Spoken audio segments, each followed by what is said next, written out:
लोकसभा चुनाव को लेकर एकजुट होने में लगे विपक्षी दलों की बिहार के पटना में मुख्यमंत्री नीतीश कुमार की मेजबानी 23 जून को बैठक हुई। इसमें कांग्रेस अध्यक्ष मल्लिकार्जुन खड़गे, पूर्व अध्यक्ष राहुल गांधी, पश्चिम बंगाल की सीएम ममता बनर्जी और दिल्ली के मुख्यमंत्री अरविंद केजरीवाल सहित कई नेता पहुंचे थे।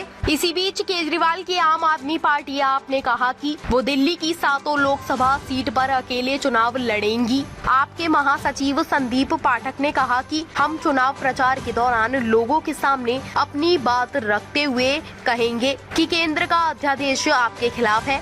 आप नेता संदीप पाठक ने दिल्ली और हरियाणा के नेताओं के साथ बैठक करने के बाद कहा कि बीजेपी के खिलाफ विपक्षी एकता की जरूरत है, लेकिन यह कांग्रेस के रवैये पर निर्भर करता है। दरअसल पटना में विपक्षी दलों की मीटिंग के बाद आपने बयान जारी कर कहा था कि कांग्रेस ने दिल्ली के अध्यादेश को लेकर रुख साफ नहीं किया, तो ऐसे में कांग्रेस जिस किसी भी बैठक का हिस्सा होगी उसमें हम शामिल नहीं होंगे। विपक्षी दलों की मीटिंग से पहले कांग्रेस अध्यक्ष मल्लिकार्जुन खड़गे ने कहा था कि अध्यादेश पर फैसला सदन में होता है, सत्र शुरू होने से पहले बैठक की जाती है। आप नेता संदीप पाठक ने आरोप लगाया कि बीजेपी विपक्षी दलों को खत्म करनी चाहती है। इसको लेकर ही केंद्र की मोदी सरकार ने काम किए हैं। उन्होंने दावा किया कि केंद्र सरकार ने सीबीआई और ईडी जैसी जांच एजेंसियों का दुरुपयोग किया है। सीएम नीतीश कुमार की मेजबानी में हुई बैठक के बाद विपक्षी दलों की ज्वाइंट प्रेस कॉन्फ्रेंस में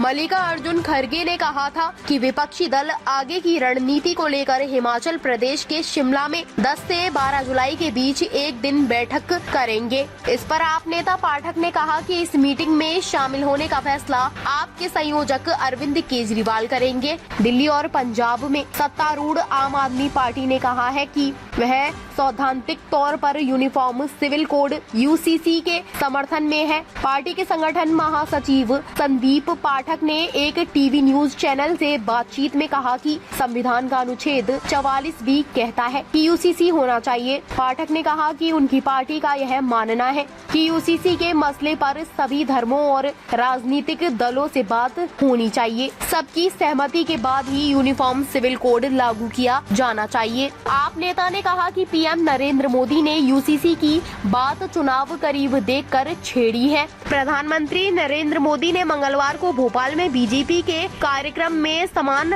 नागरिक संहिता की जोरदार वकालत की थी। उन्होंने आरोप लगाया था कि इस संवेदनशील मुद्दे पर मुसलमानों को भड़काया जा रहा है। उन्होंने दलील दी थी कि दोहरी व्यवस्था से देश कैसे चल पाएगा, एक परिवार में 2 कानून नहीं चल सकते। कांग्रेस नेता पी चिदम्बरम ने कहा कि समान नागरिक संहिता को लोगों पर थोपा नहीं जा सकता। पूर्व केंद्रीय मंत्री ने एक ट्वीट में कहा, प्रधानमंत्री ऐसा दिखाने की कोशिश कर रहे हैं कि यूसीसी साधारण प्रक्रिया है। उन्हें पिछले विधि आयोग की रिपोर्ट पढ़नी चाहिए, जिसमें कहा गया है कि यह इस वक्त सुसंगत नहीं है। भाजपा की कथनी और करनी के कारण देश आज बटा हुआ है। ऐसे में लोगों पर थोपा गया यूसीसी विभाजन को और बढ़ाएगा। एजेंडा आधारित बहुसंख्यक सरकार इसे लोगों पर थोप नहीं सकती। ताज़ा खबरों से जुड़े रहने के लिए हमारे चैनल को सब्सक्राइब करें और बेल आइकन को दबाना ना भूलें, ताकि हर खबर की नोटिफिकेशन आपको मिलती रहे।